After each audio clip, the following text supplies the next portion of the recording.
invited to give the oration here today. And what I want to do is I want to share with you the results of new investigation and research that I've carried out over the last number of years with a view to an enlarged second edition of the Battle of Clonmult.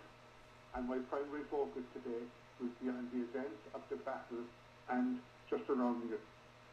Now, the column arrived here on the 6th of January 1921, and what they had was they had a disused farmhouse, and the disused farmhouse was running left to right as you're looking at it. And at right angles, there was a large cowshed. Immediately in front, just behind you, where that stone wall is, there was a ditch, and the ditch curved back in here by the gate. And just immediately on my left, you had a copse of trees, and the well, which is mentioned several times in the course of the references, is still in use, and Chris even put a nice sign on it during the week so that you can actually see where the well was. The disused farmhouse itself was more or less where I'm standing here. The stakes on the ground, and it moved, it went in a direction left, about 50 feet long. And there were 3 rooms in the dwelling house. Immediately at the front door was a large kitchen. Left, as you're looking at it, there was a much smaller room, and on the right there was a larger parlour. And the building itself extended almost back here as far as the ditch. And behind the ditch there was a narrow passageway between the back of the building and the actual ditch, which is just at the other side of the hedge. Critically and crucially, there was just one entrance. There was only one door in the dwelling house, which caused major problems afterwards, and the roof of the dwelling part of the building was thatched.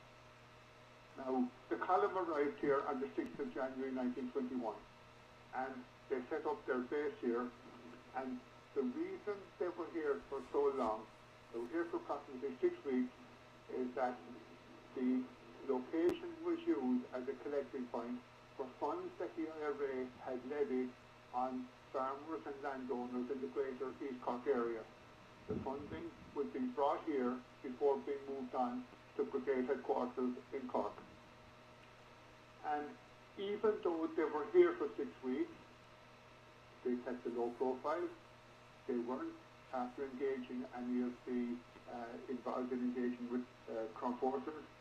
It's very important to be aware that the Crown forces, particularly in Midleton, but also with intelligence mentioned in Victoria Bay, were actively searching for this column, because just about 10 days before they moved here, they had attacked a foot patrol of a joint foot patrol of RIT and Black and Tans on the main street Midleton.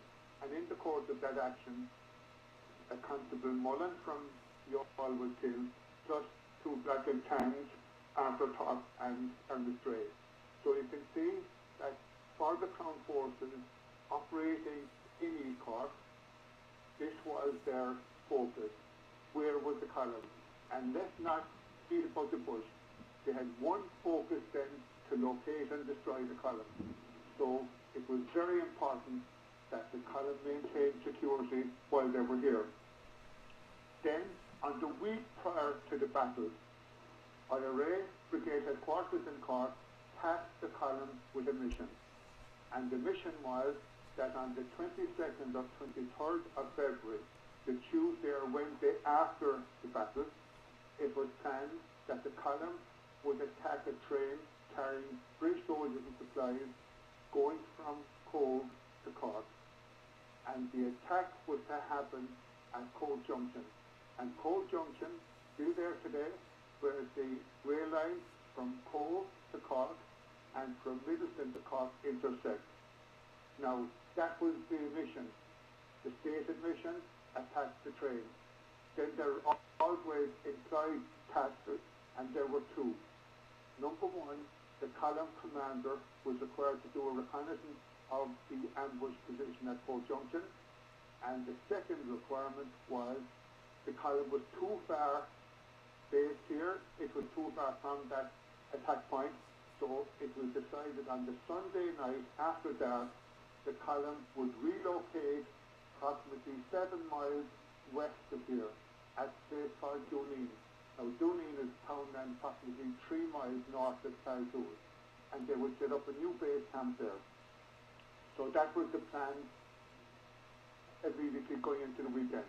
Now, on the Saturday evening then, because they knew they were moving out, about 5 or 6 of the column decided to go to Dungourney to have their concessions heard. And afterwards, some of the survivors made out that that was possibly when an informer spotted them. And that is now tying in fairly well with the events on the Sunday morning. On Saturday night then, 19 members of the column stayed here. Sunday morning, John Hartley and Edmund Terry met after Mass in Churchdown South, and they had decided, they had been tasked actually, to deliver some of those funds, cigarettes and clothing to the column. They went to John Hartley's for dinner, and afterwards they set off for Clonmult on their bicycles, by the way. They cycled through Clyne into Daly's Bridge, where they met 2 of their friends, Robert Walsh and William Gard. And the 4 young lads then decided to keep going, obviously, and head for Clonmult. And in addition, William Gard, I'm just checking here now, yeah.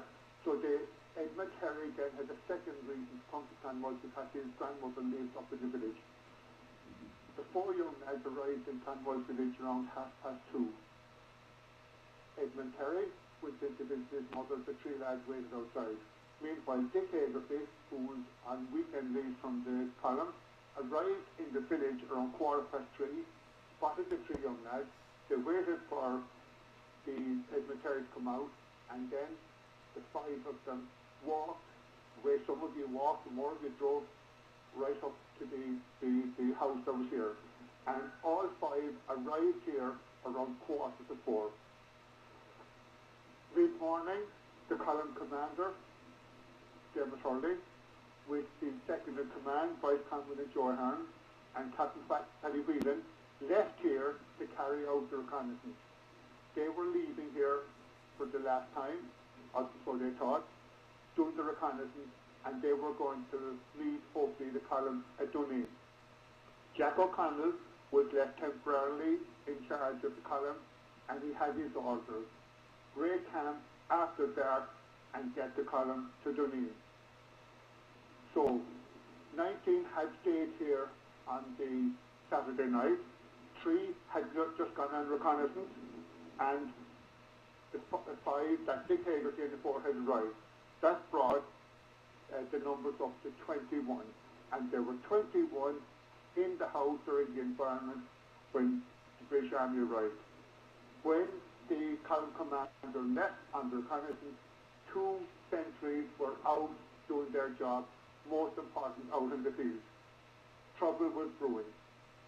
As an informer, I can now tell you, arrived in Victoria Barracks at 12 o'clock that day and told the British Army roughly, the informer did not tell them, did not know the column was here. He had spotted a number of them which tied in with an active service unit. The British were only expecting to engage about 5 or 6 volunteers. And they decided to take that information and act on it immediately. So they assembled troops from the 2nd Hampshires, and there were 4 officers on the patrol. The Brigade Intelligence Officer and 3 lieutenants from the Hampshires under Lieutenant Hook. He was the overall military commander. There were 21 soldiers from the Hampshires, including the Company Sergeant Major, and 2 drivers. So that brought the military to a strength of 27. And that ties in, an attacking force needs to have we'll say a superiority of about 3 to 1. So they were only expecting to engage maximum 6 volunteers. They departed Victoria Barracks, now Clonmult Barracks, between 2 and 2:15, and they made their way to the RIC Barracks in Midleton, where they reported what they just briefed the RIC as to where they were going in their mission. They drove then up more or less past Edwardstown to Rathorgan Crossroads. For those that really don't know, Rathorgan Crossroads is about a half a mile southwest of here. Out to the main road, swing to the right, top of the hill, Rathorgan Crossroads. And that's where the British military set up their patrol harbour. They broke the patrol into 3. They left an NCO, 6 soldiers in the Hampshire, the 2 drivers at Rathorgan. 9 left there. And they broke the remainder then into 2 patrols. There were 2 officers and soldiers with each of the 2 patrols. They were now, if you like, the fighting patrols. They were going out to see what was happening. And the information they had was that the active service unit was in Carey's house, which is about, half a mile north of Rathorgan Crossroads. The house is still there. And that was their number 1 objective. And they went up there expecting to have sentries, so they went up there in a very tactical approach, keeping low, and the report says we carried out an attack on the house and there was silence. There was no one there. So they looked at the map, they could not, you still can't see this location from up there, so they couldn't possibly have seen it, but they looked at the map and they said, right, look, there's another house about 600 yards east of this location, so that was their second objective. So that's how they ended up here. So the 2 patrols then, and the officer in charge decided that they would carry out a pincer movement here, that they would actually surround the house.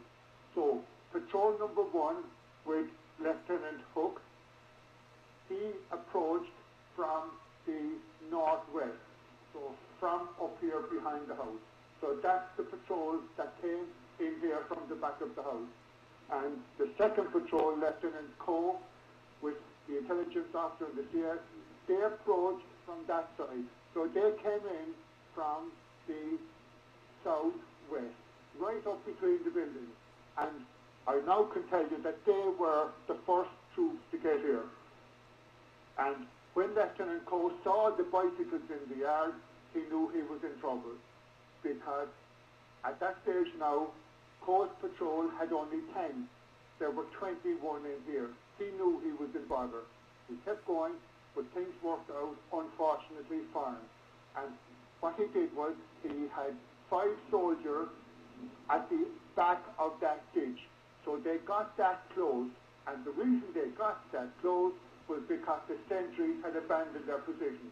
The 2 sentries that should have been out on the ground giving early warning were in the house, packing their gear to go. So Coe had his men on the ditch to cover the front of the house. And then Coe, the CSM and 1 soldier were manoeuvring in that direction when they came across 2 volunteers, volunteer Michael Desmond and volunteer John Joy. The 2 volunteers were well armed. They were going to the well to collect water to make tea before the column departs. And they were surprised, they were outnumbered, outgunned, and the 2 volunteers were quickly mortally wounded. And the 2 volunteers died at the back of the house, in the laneway between the back of the house and the ditch. Jack O'Connell, the officer acting column commander, I'm convinced was not in the house. He just happened to be out at the right time, because the soldiers had the front door covered. Remember, there was no other way in or out the house, and none of the soldiers ever saw him leave the house. However, Lieutenant Coe, the CSM and the soldier were just carrying out a bit of a reconnaissance on the eastern side of the house, down by a copse of trees, between the trees and the well. And they, all of a sudden, one side spotted the other. Jack O'Connell opened fire and wounded CSM Corney. The officer then had to take the wounded and the soldier and pulled out. Jack O'Connell managed to actually escape. When the shooting started, Hook's patrol was about 300 metres behind us. At this stage he knew the shooting started, he said there's no point in being tackled now, so he doubled his patrol, and the two patrols just met up over here in the corner, just as the four men that had decided to go with Jack O'Connell broke out of the house. And a breakout was the only option they had at that stage, because the house was going to be a death trap. There were only 3 windows in the front, so there was no shooting position for say the 19 members of the column that were there. So breakout was the only thing, so 4 of them broke out. At that stage it was too late, because the soldiers were at the other side of the ditch. Volunteer Michael Hallahan was the first out, shot dead at the door of the house. Volunteer Dick Hagerty, remember Dick had only arrived here, it was 4 o'clock when the British arrived, so Dick Hagerty was only about quarter of an hour here, so he broke out and he was shot, mortally wounded here in the yard in front of the house. However, he wasn't dead, and he continued firing, which gave an element of cover then for the rest. James Ahern was the 3rd man out. He ran off towards the southwest, got about 150 yards, he was shot going over the ditch. The last man out was Jim O'Leary, got out, saw Michael Hallahan dead, Dick Hagerty mortally wounded, no sign of Jack O'Connell or James Ahern, so what he did was he ran back into the house. So now there were a total of 5 volunteers dead. And Jack O'Connell manoeuvred around the back of the house. He saw Hook's patrol coming in, and he stayed around for as long as he possibly could, try and muster some support, get some weapons, failed, and eventually he left and headed for Knockgraha. There was now a stalemate situation. The British Army knew they couldn't get into the house, and the volunteers certainly knew they couldn't get out. So Hook broke the stalemate. He sent 2 soldiers across the field to the patrol harbour and told them, get one of the drivers to drive you to Midleton, where unfortunately for the column there were 2 truckloads of auxiliaries just happened to be in Midleton RSC barracks. They had been on a mobile patrol and pulled in just at the wrong time for the column. And of all of them, you did not want the auxiliaries here.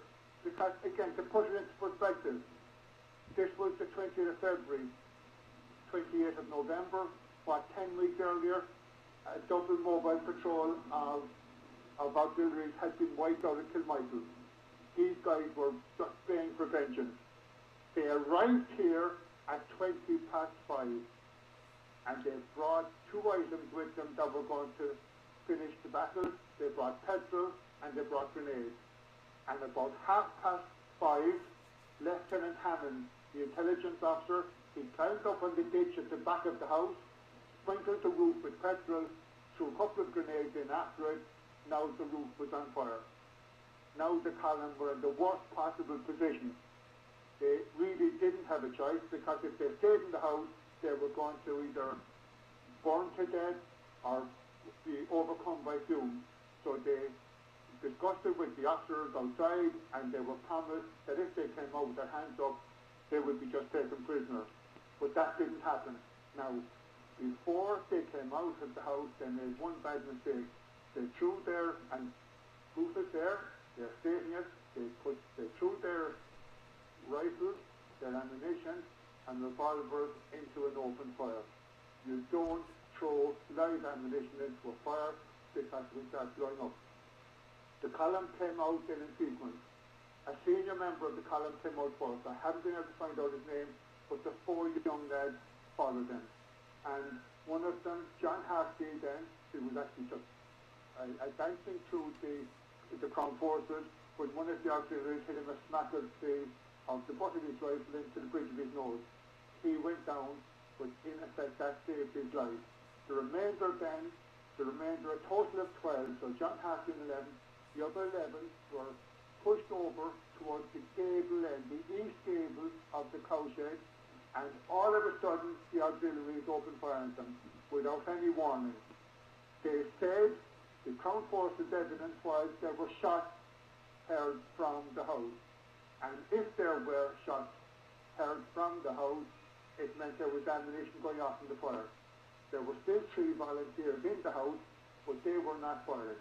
So the 11 others were up against the wall, and before a British Army officer had regained control of the auxiliaries, it was too late for 7 of them.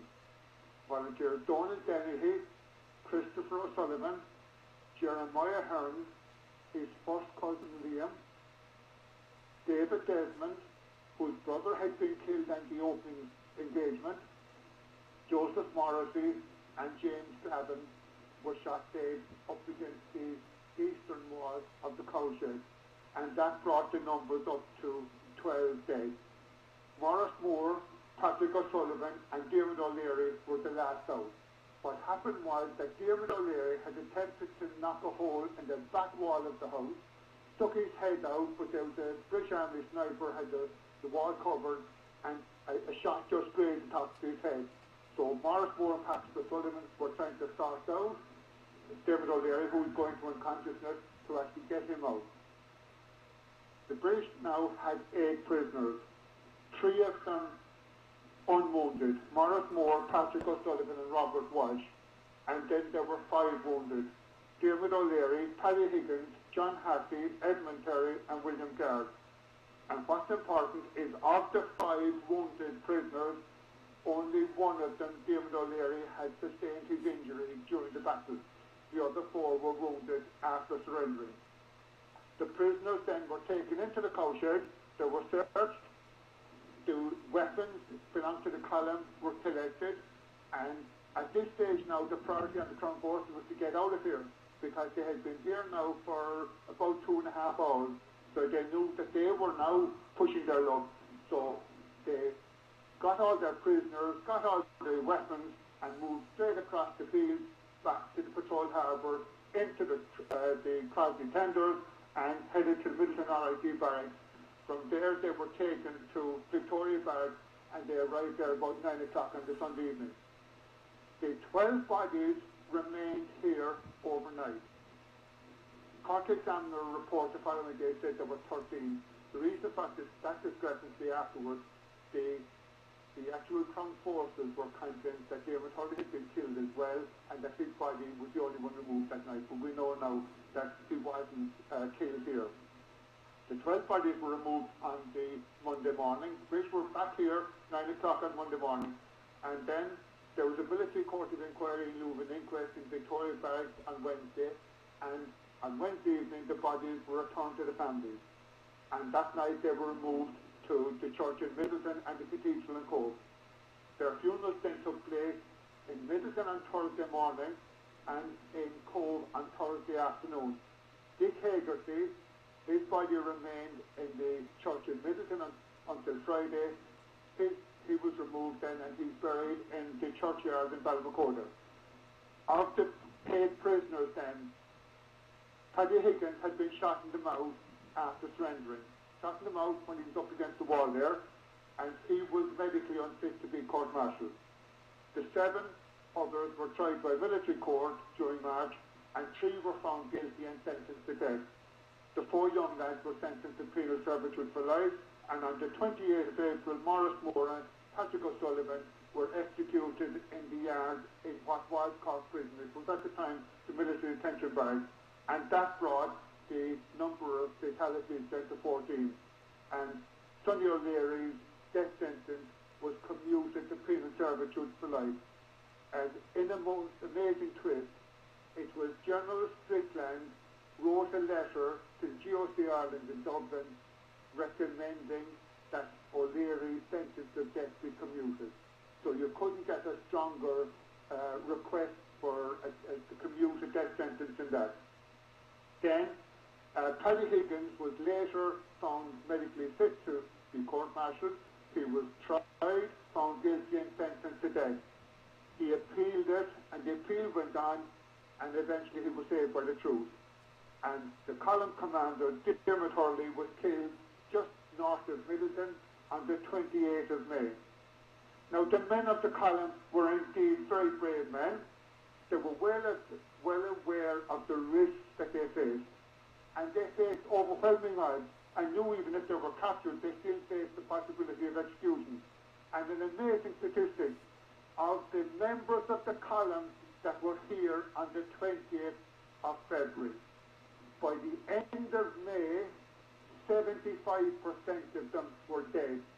Now that's an amazingly high attrition rate.